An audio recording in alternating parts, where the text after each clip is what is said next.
Hola, ¿qué tal? ¿Cómo están? Muy buenas tardes desde acá de Buenos Aires. Muchísimas gracias por el contacto. Jorge, estábamos pasando recién un material que lo tomamos en estas modalidades que tiene ahora el streaming de tener información de todos lados. Estábamos tomando en el Destape, John Eguier, que es un destacado periodista acreditado en Casa Rosada, estaba diciendo de que una alta fuente del gobierno nacional le adelantó de que solo están esperando por parte de un requerimiento por parte de la Embajada de los Estados Unidos para enviar tropas argentinas a la lucha que lleva, a la guerra que tiene Israel con Estados Unidos. ¿Qué opinas al respecto? Bueno, primero que ese periodista, no sé quién es, no está informado acerca de la Constitución Nacional.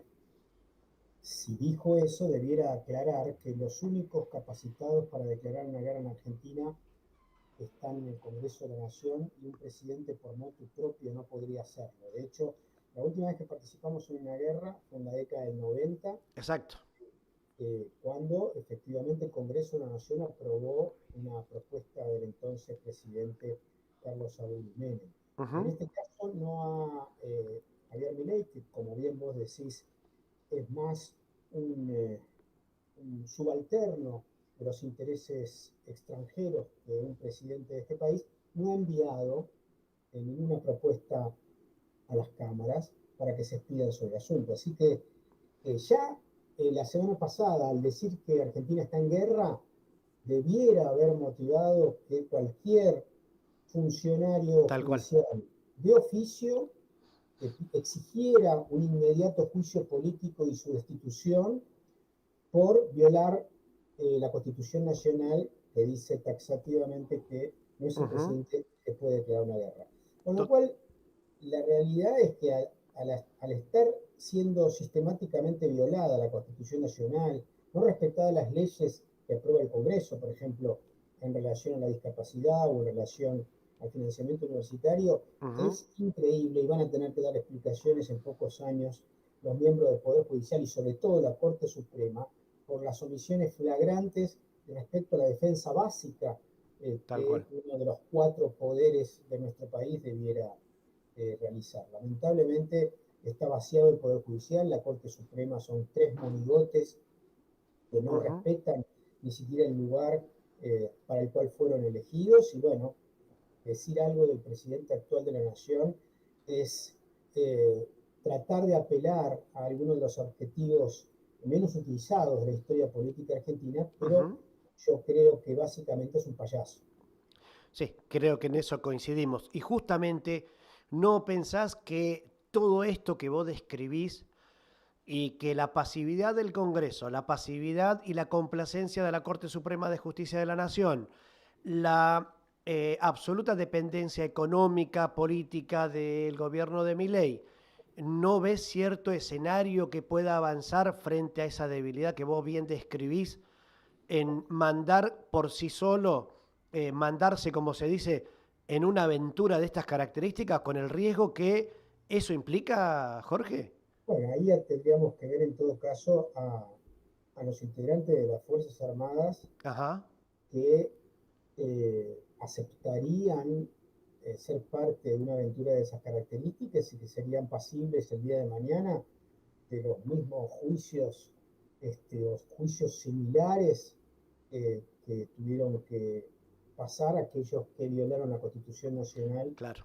y sometieron a nuestro país a un genocidio. Yo tengo duda que Ujú.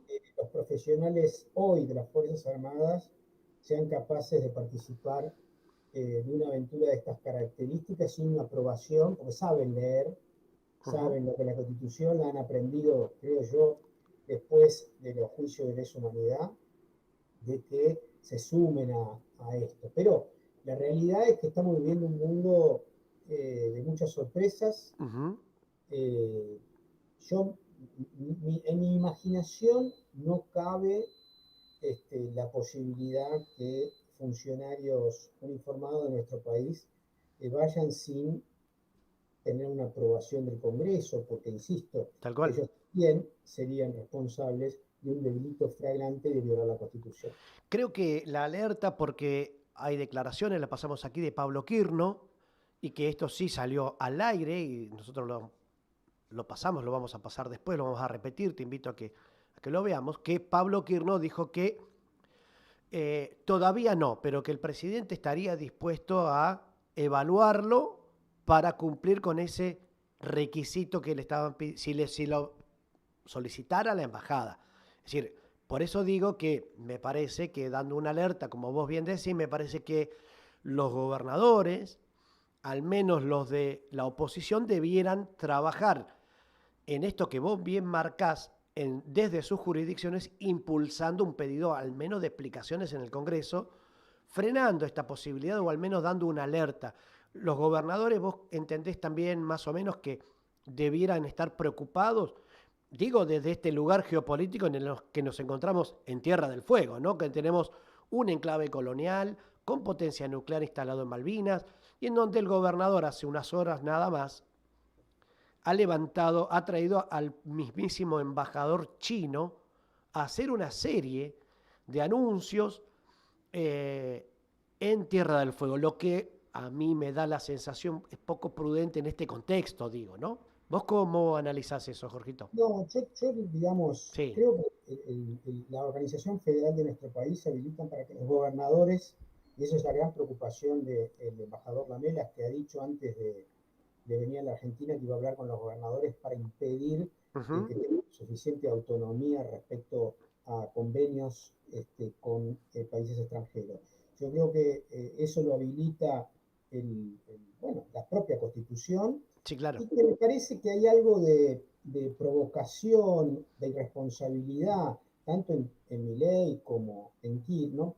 Porque solo se puede discutir si se manda un proyecto al Congreso.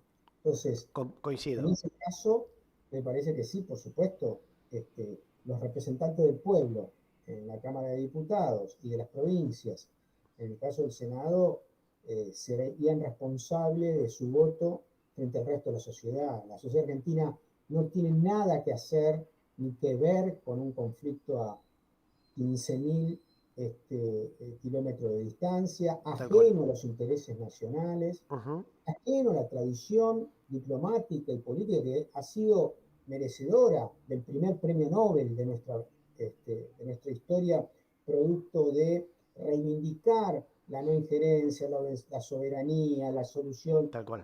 política y pacífica de los conflictos, la apuesta a la diplomacia, etcétera, que hoy está siendo violada por personajes arribistas y advenedizos que nada saben de las relaciones internacionales, como es el caso de Kirchner y Tal cual. de su jefe Milei. Por, Yo, por supuesto, sí, la preocupación está, exacto. pero sinceramente no me imagino al Congreso aprobando un proyecto de ley de declaración de guerra. Pero como, por eso, y en base a esto digo, porque y lo trabajamos acá, tengo cierta experiencia en la energía y estamos viendo lo que sucede en el estrecho de Hormuz, en donde los intereses geopolíticos están claramente ya las cartas sobre la mesa, estos enemigos comerciales que tienen los Estados Unidos, primero avanzando sobre Venezuela y ahora lo dijo el propio ministro de Energía de Estados Unidos y un congresista muy importante del palo de Donald Trump, que lo único que le interesa a los Estados Unidos es manejar el 32% de la producción de petróleo mundial, que significaría control sobre Venezuela y después sobre Irán, y que ese es el objetivo principal. Y en el resto, toda la humanidad expectante que no se maten a bombazos nucleares. Digo, para traer ese escenario y formar parte de ese escenario, hablamos de un irresponsable como Kirchner que nos pone en esa situación. ¿Cómo puede afectar, suponiendo de que se siga agravando el conflicto en el estrecho de Hormuz, que hoy está bloqueado? A ver, la guerra de Estados Unidos es una guerra básicamente contra China. El 80% del petróleo de Irán iba para China y era el proveedor básico, casi estamos hablando del 16% de todo el petróleo que tiene China provenía de Irán y el 5 más o menos de Venezuela. Ese 20 y pico por ciento de petróleo, una quinta parte, China es el segundo consumidor de Exacto. petróleo en el mundo después de Estados Unidos, Bueno, ahora está obligado a comprárselo a quien le vendía el 12%, que es la Federación Rusa. De Exacto. hecho, en el día de ayer, graciosamente, para tratar de bajar los precios internacionales, Estados Unidos informó que liberaba las sanciones a la Federación Rusa para que pueda comerciar a precios internacionales, que son más o menos $100 el barril, unos casi 40% más de lo que valía hace 3 semanas atrás. Ujú. Cuestión de que, si bien China es un gran perdedor de esta situación, Rusia es un gran ganador, y esto que estamos viviendo tanto en Venezuela, en Cuba, en Irán, etcétera, son las últimas guerras del viejo orden global que Tal cual. Estados Unidos pretende frenar y no va a poder, y no puede, porque tiene que ver con la competitividad, con la productividad, con la ciencia, la tecnología, y la República Popular China viene a una velocidad que por más que hagan este tipo de maniobras no lo van a poder lograr. Ujú. eh, Trump tiene hasta fin de año, en noviembre, las elecciones, que va a perder las elecciones, sin duda, de medio término. Va a estar bastante limitado a partir de ese momento. Y Ujú. recordemos que la guerra contra China no es de Trump, viene de la época de Obama, Tal cual. cuando tomaron conciencia de que China era imparable y que iba a dejar a Estados Unidos en el segundo lugar del liderazgo global económico, cosa que va a suceder dentro de 10 años aproximadamente. Entonces, Bien. digo, la guerra, una cosa es la guerra de Estados Unidos, que es contra China y Ujú. que maniatar a Irán. Otra cosa es la guerra de Irán, que lo que pretende es sobrevivir institucionalmente en términos soberanos. Y Ujú. otra cosa es la guerra de Israel, Claro, ¿no? Que claro, es, claro. que es en realidad eh, el actor más combativo, y que en términos de su lógica, no lo estoy defendiendo, dice estar peleando por su subsistencia ante el hecho de que Irán considera que Israel no tiene que existir. Claro, claro, claro. Entonces es el más duro, y fuerza, si se quiere, al propio Trump, porque Trump no puede quedar ante su megalomanía, Claro, ante la sociedad, etcétera, como un débil. tal cual. Entonces Netanyahu lo está llevando de las orejas, sin duda, en esta situación, que creo que se va a llegar a un acuerdo negociar, un nuevo equilibrio, sin duda. Ajá, Por supuesto que los peligros son muy graves. Estamos hablando de que claro. dos de los contendientes tienen bombas nucleares, Ujú. ¿eh? Y como dijo en algún momento Clausewitz, ¿no? Un teórico de la guerra, nadie que tenga un poder militar eh, enorme, frente a un tercero, puede ser derrotado en una guerra. Tanto Estados Unidos como Israel, antes de ser derrotado en una guerra, tiran una bomba nuclear. Tal cual. Eh, En Estados Unidos ya lo hizo. Exactamente, Estados Unidos, dos. Dos, así Este, es. por eso, Jorge, es importante esto que charlamos y siempre es un placer hablar contigo porque nos clarificás lo que nosotros desde este lugar, teniendo, insisto, mirando ese tablero, ese escenario geopolítico, se acerca el 2 de abril, esperemos que el presidente de la nación venga no tan solo a rendirle homenaje a nuestros héroes, sino a reivindicar, uno espera que venga y que lo haga, a reivindicar nuestros derechos soberanos sobre nuestras Islas Malvinas, el Atlántico Sur y nuestra puerta a la Antártida, puerta de entrada a la Antártida, que en esto, como te contaba, ¿no? Y creo que es también parte del análisis, entender de que Estados Unidos quiere poner una base militar en Ushuaia, ¿no? Tiene las pretensiones y ha viajado 2 veces el presidente de la nación, primero a estar con Laura Richardson, que ya sabemos lo que piensa de los recursos estratégicos en Latinoamérica, ya no tan solo en el Atlántico Sur y la Antártida, sino que lo ha hecho nuevamente el nuevo delegado de los Estados Unidos junto con el embajador Peter Lamela, y que Javier Milei aplaude. Eh, ¿Crees que es necesario tener en consideración estos escenarios para ver cómo nos posicionamos nosotros frente a esto, Jorge? Sin duda, sin duda. Estados Unidos, en esa guerra no declarada contra China, pretende controlar dentro de lo que ellos llaman su hemisferio, Ujú. su patio trasero, o el hemisferio occidental, todos los pasos oceánicos, Ahí está, sea el de Groenlandia, el de Panamá y el de al sur de Tierra del Fuego, eh, el paso que va del el Cabo Pacífico de al Hornos, claro. Cabo de Horno. Entonces, esa es la lucha. La realidad, si uno es riguroso estructuralmente, está en desventaja de Estados Unidos, porque por más que haga eso, digamos, el puerto más importante del Pacífico hoy, por fuera de Estados Unidos, es en Perú, un puerto que ha financiado la República Popular China. Se está desarrollando dos pasos interoceánicos terrestres, uno en México y otro de Brasil a Perú, hasta el Chancay.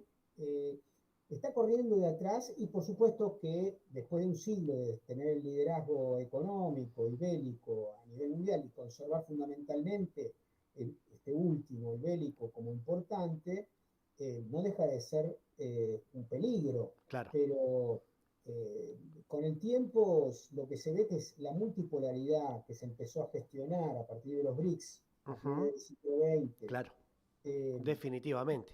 es imparable, Imparable. porque estamos hablando del 60% de la población mundial, estamos hablando este, casi del 50% de los territorios geográficos. Estamos hablando de, incluso en términos de patentes o de investigación científico-tecnológica, y estamos hablando de una lógica de equilibrio global diferente, la que impone Estados Unidos de guerra, invasión, injerencia, y la de China, que es respeto a la soberanía, cooperación económica, negocios, no meterse en los intereses políticos de cada lugar. No hay ningún país en el que China diga quién tiene que ser el gobierno, y China le puede dar plata como le dio a Macri, a Totalmente. Cristina, a Alberto, Y también a mi ley. a Milei, sí, por supuesto, Claro. le renovó los swaps, es decir, que no tiene esa incidencia colonialista que es Ujú. característica del Occidente. Con Estados Unidos cae también Europa, que no sabe para dónde agarrar, que se está fragmentando. Sí, Macron está yendo y viniendo, no sabe qué hacer. Sánchez se corta solo, Sánchez se corta solo. lógicamente. Es decir, hay una situación, es el Occidente el que está en crisis, Ujú. y es la erupción del sur global, una multipolaridad respetuosa de las tradiciones y las historias civilizatorias de cada lugar, y esto es lo que no soporta el colonialismo de Estados Unidos, del Reino Unido, de la Europa Occidental, que por supuesto hará mucho daño, y lo está Claro. haciendo sin duda. Ujú. Pero bueno, por eso digo, me parece importante separar las guerras, ¿no? Ok. La guerra de Israel es un tipo de guerra, la guerra de Estados Unidos es otra y la guerra de Irán es otra, ¿no? Ok, Jorge, por último, eh, ¿vos crees que si Donald Trump, presionado por los archivos Epstein, presionado por la situación económica interna, producto del encarecimiento de, por ejemplo, pasó el galón de combustible que utilizan ellos de 2 a 8 dólares, la situación política que debilita obviamente a la fuerza que gobierna actualmente los Estados Unidos y que tiene ahora una batalla electoral en la que puede inclusive perder la mayoría y estar sujeto a un juicio político, ¿no? Vos lo ves también por ahí y que con él se lleva literalmente puesto a Milei. Sí, yo creo absolutamente. Yo creo que a Milei se lo lleva puesto la economía doméstica, por un lado, Claro, claro. que siguen cerrando, se pierden 160 puestos de trabajo por día, hay un industricidio evidente, aquellos que lo votaron empiezan a murmurar cierta preocupación respecto a su trabajo, Ujú. hay un proceso de degradación de las instituciones, que lo hemos visto en el Poder Judicial, etcétera, y todo eso genera un rum rum que abreva en la historia de nuestro país. No es Claro. que está en la no es que eso se cuece en la nada, se cuece Totalmente. en una historia específica que tiene como antecedente grandes sublevaciones populares el 17 de octubre, el El 2001, el puerto, es 2001. decir, no se rompe la historia por más que esa historia está hoy encajonada y invisibilizada. Tal Cuando cual. aparece, se comunica con eso que pasó en el pasado, y sobre todo cuando hay enojo, ¿no? Y el Ajá. enojo va viniendo. Yo creo que Milei está colgado del pincel, uno, por supuesto, que lo ha ayudado fuertemente en la última elección, que es Trump, y otro que tiene que ver con la gran falsedad del proyecto económico, que es un proyecto financiarista, destructor de la productividad argentina, desregulador, y que trabaja, graciosamente, a favor de China, digo. Claro, Si uno claro. mira Indirectamente sí, sin lugar a dudas, claro, claro. cómo han crecido Sí, las claro. importaciones, cómo han destruido y siguen destruyendo, cuando en realidad con China se puede negociar. A diferencia de Estados Unidos no se puede negociar nada, te imponen todo, como quedó claro en esta pretensión de un acuerdo que está en el aire también, ¿no? Entre Claro, Estados Unidos y Argentina. Con China hay que negociar, y hay que decir, bueno, las baterías de litio las hacemos acá, poner la inversión claro, acá. claro. Y seguramente no van a tener problemas porque prefieren ganar algo que no ganar nada, ¿no? Sí. Son más lúcidos en ese sentido y más equilibrados. Ahora, si se los deja correr, ellos te venden por Temu, por Shane, todo, y no Claro. sucede ellos. Ni una cosa ni la otra, buscar el equilibrio para el beneficio argentino. Me parece que va Así por es. ahí, ¿no? Que no es el caso de estos gobernantes que buscan básicamente el beneficio de Estados Unidos. Jorge, un placer como siempre contar contigo.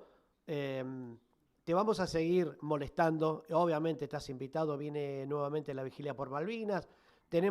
Estamos en un lugar, aparte de maravilloso, con muchas apetencias internacionales. Por eso es importante que nos clarifiques vos desde tu mirada y sé que estás en contacto a nivel mundial y latinoamericano con muchos pensadores, bueno, ¿por dónde va la cosa? ¿Cómo nos tenemos que mover? Pero evidentemente hay una situación en la Argentina que va a tener que reindustrializarse, va a tener que reconvertirse, va a tener que renegociar entre ellos la deuda, legitimar o deslegitimar todo lo actuado hasta el momento. Hay un desafío ahí que me parece que el campo nacional y popular debe darse en discusión de cara al 2027. ¿También estamos de acuerdo?